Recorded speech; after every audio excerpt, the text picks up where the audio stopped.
So once again, let me invite you to this channel. So we'll be doing the Rattrap, the second part. In the first part, we had already seen how the rat trap peddler compares the world to a rat trap, just like the rat trap offered cheese and pork in order to lure the rats into the trap. So similarly, the world also offered riches and joys, food and clothing, heat and shelter. And if anybody gets tempted and touches the bait, then they are trapped in the world's rat trap from where there is no escape. We had also seen how he had stolen the 30 kronos from the old man who had provided him with shelter, food, and was very hospitable to him.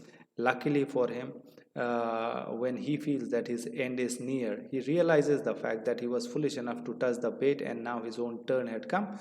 However, he is saved by the iron mill from where the regular thumping sound of the hammer strokes come, because of which he goes there in order to spend the night.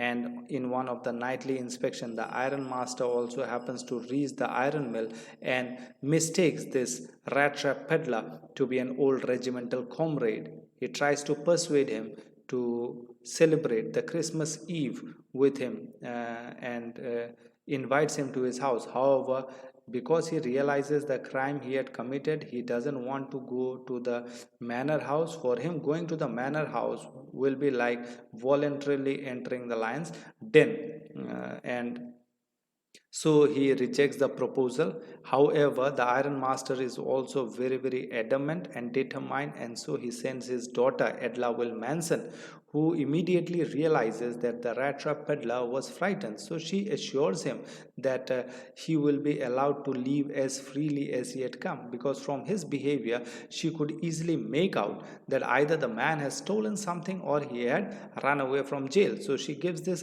assurance that he will be allowed to leave the place as freely as he had come, and maybe this assurance developed some confidence in the rat trap peddler, who accepts to go to the manor house. So that is where we had completed in the first part. So let us continue.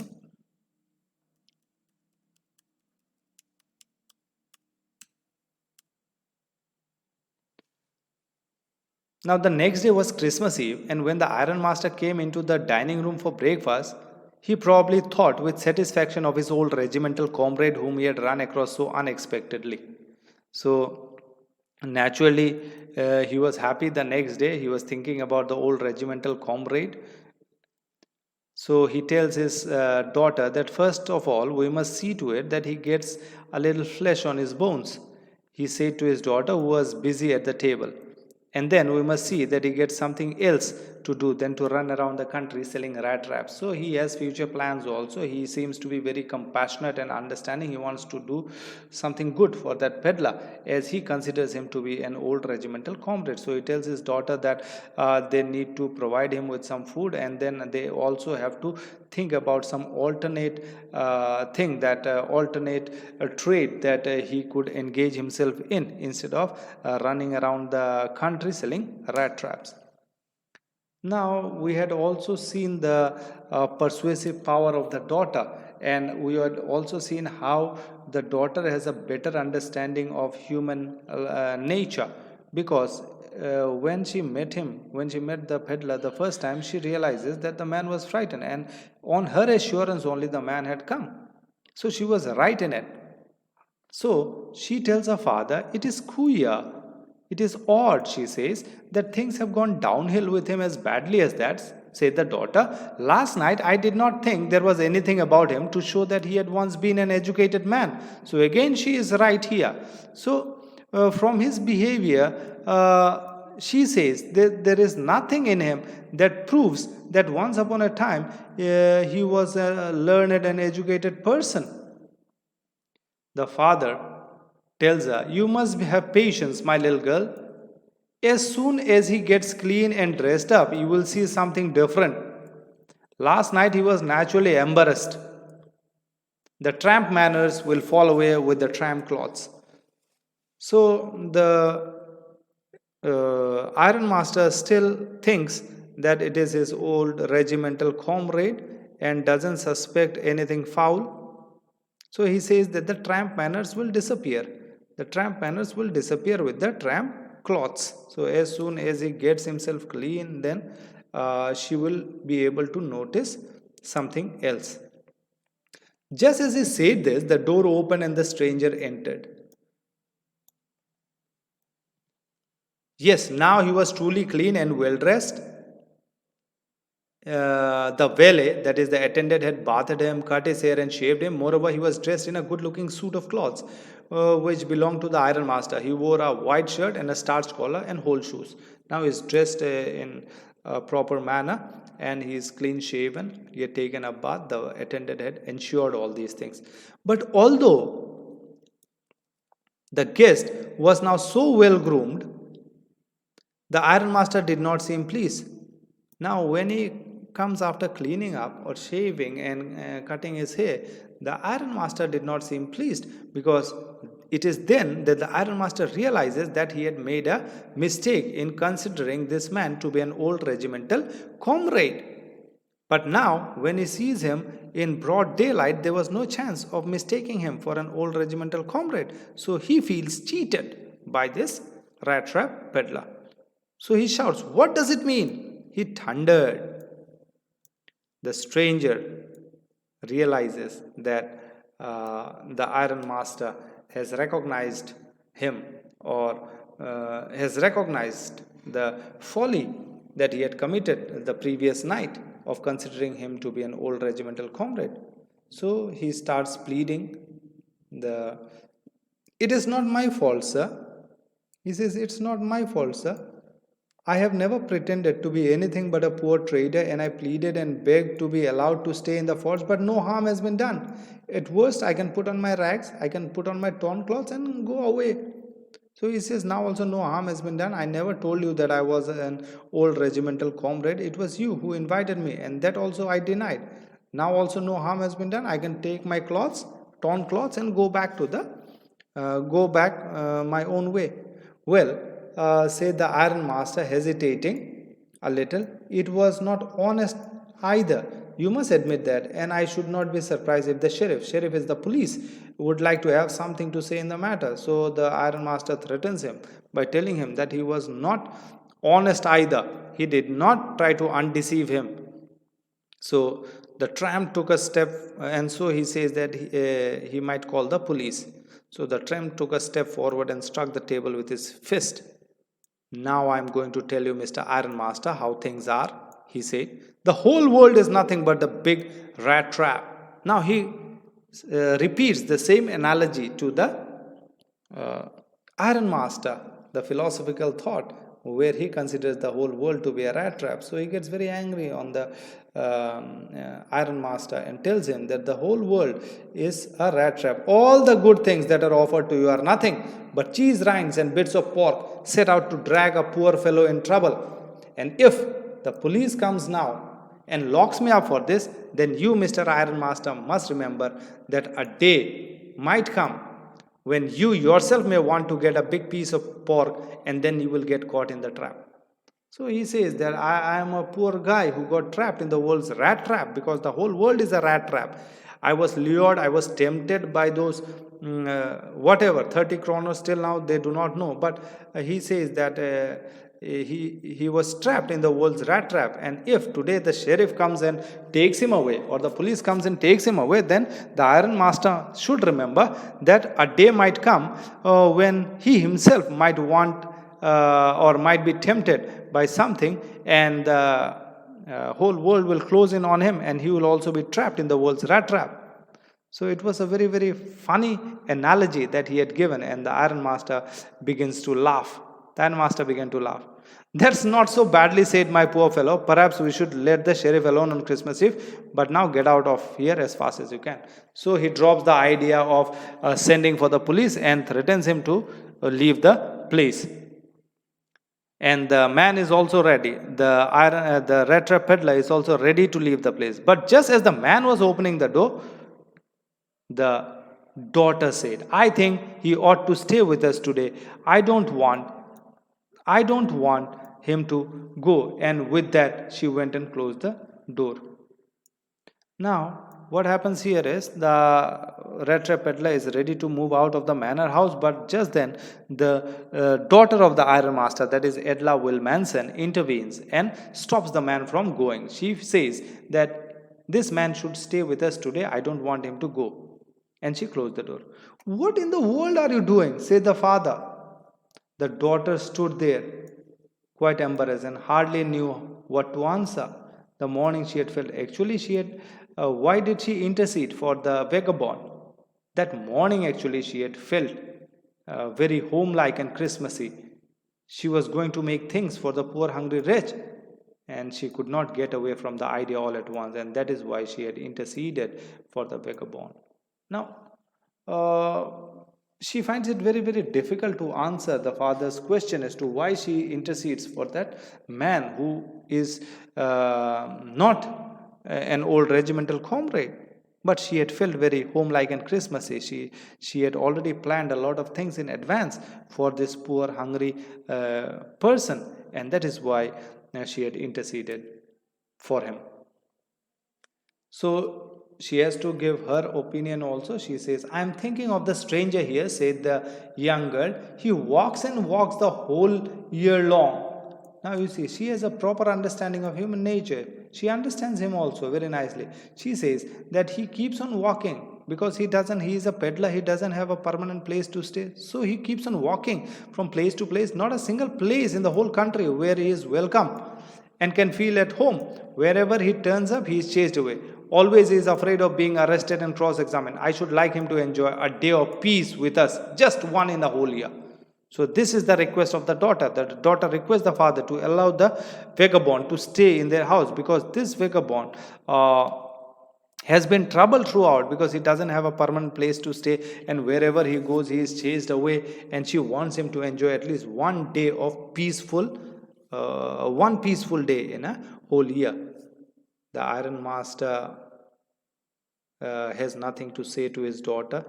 Actually, he doesn't have that courage to oppose his daughter, so he accepts it. That master mumbled something in the beard. He could not bring himself to oppose her. It was all a mistake, of course. And then she continues. She says this, yes, I understand that it is a mistake, that he is not an old regimental comrade. But anyway, I don't think that we ought to chase away a human being whom we had asked to come to and whom we had promised Christmas cheer. So it was we who had wanted him to come. And remember, it was the girl who had assured him that you will be allowed to leave as freely as you were come. And moreover, she was the one who had persuaded him to come to the manor house. And on her request only, he had come. And maybe because of that also, she has a soft corner for this man and she intervenes for him. So the father is not happy at all. You do preach worse than a parson. Parson is a priest. Your preaching is worse than a priest, he says. I only hope that you won't regret it. So he hopes that his daughter doesn't regret the decision she has taken. The young girl took the stranger by the hand and led him to the table. Now sit down and eat, she said, as she could see that her father had already given in or surrendered. The father had already surrendered, so she takes the man, peddler, and asks him to sit down in the table and eat. The man with the rat traps said not a word. He only sat down and helped himself to the food. Time after time, he looked at the young girl who had interceded for him. Why had she done it? Now the Rattrap peddler is also puzzled. He also does not know as to why the girl had interceded for him or supported him. Why she had done it? What could the crazy idea be? Anyway, after the Christmas Eve at Ramjo passed as it always had, the stranger did not cause any trouble, because he did nothing but sleep. Now, there was no trouble from the stranger's side or the vagabond side, because he did only one thing, and that is sleep. The whole afternoon he lay on the sofa in one of the guest rooms and slept in one stretch. In the noon they woke him up so that he could have a share of the Christmas fare. After that he slept again. It seemed as though he had not slept for many years, and that is why he was able to sleep quietly and peacefully as here at Ramjo.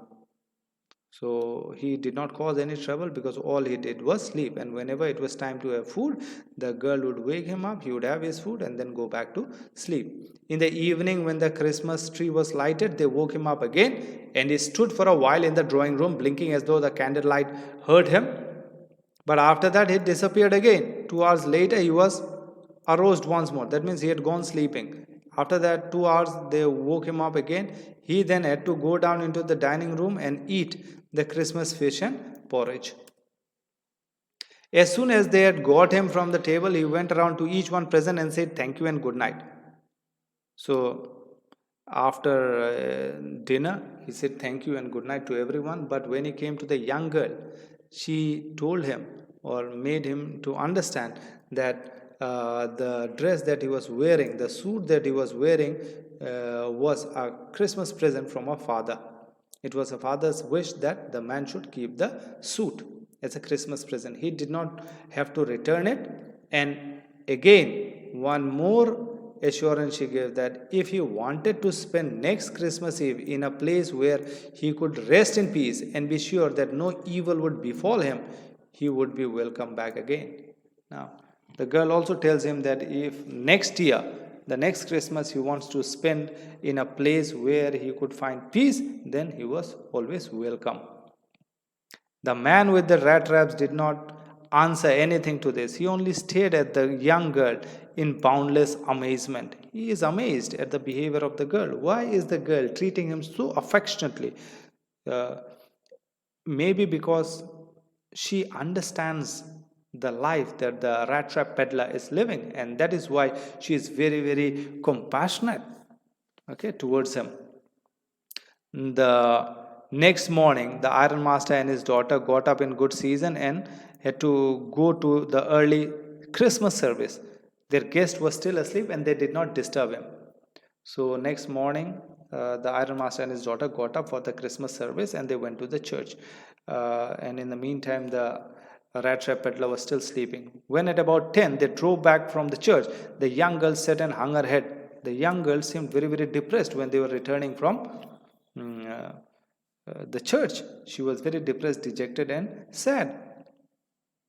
Because in the church, she had learned that one of the old crofters, that means one old man in the ironworks, had been robbed by a man who went around selling rat traps. Now, there in the church, she had come to know, everybody had come to know about how a man with rat traps had robbed a crofter, an old man. So the father starts scolding her in the carriage. "Yes, that was a fine fellow you let into the house," said the father. "I only wonder how many silver spoons are left in the cupboard by this time." Now, they anticipate that he will steal from the manor house also. The wagon, that is the carriage, had hardly stopped at the front steps when the iron master asked the valet whether the stranger was still there. So as soon as the carriage stops, he asked the attendant whether the valet or whether the peddler is still there. He added that he had heard at church that the man was a thief. The valet answered that the fellow had gone and that he had not taken anything with him at all. On the contrary, he had left behind a little package which Miss Wilmanson was to be kind enough to accept as a Christmas present. So the attendant informs the father that instead of taking anything from there, he had left a present for Edla Wilmanson, which she was to be kind enough to accept. The young girl opened the package, which was so badly done. The wrapping was not proper, so as soon as she opened the package, she found a small rat trap. And she gave a cry of joy. And what was there inside the package? She found a small rat trap. And in it lay 3 wrinkled 10-kroner notes. But that was not all. In the rat trap lay a letter written in large jagged characters.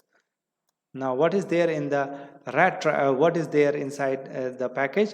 There is a small rat trap, and inside the rat trap, he puts the 3 wrinkled 10-kroner notes which he had stolen from the old man. And along with it, he also leaves a note for Edla Wilmanson.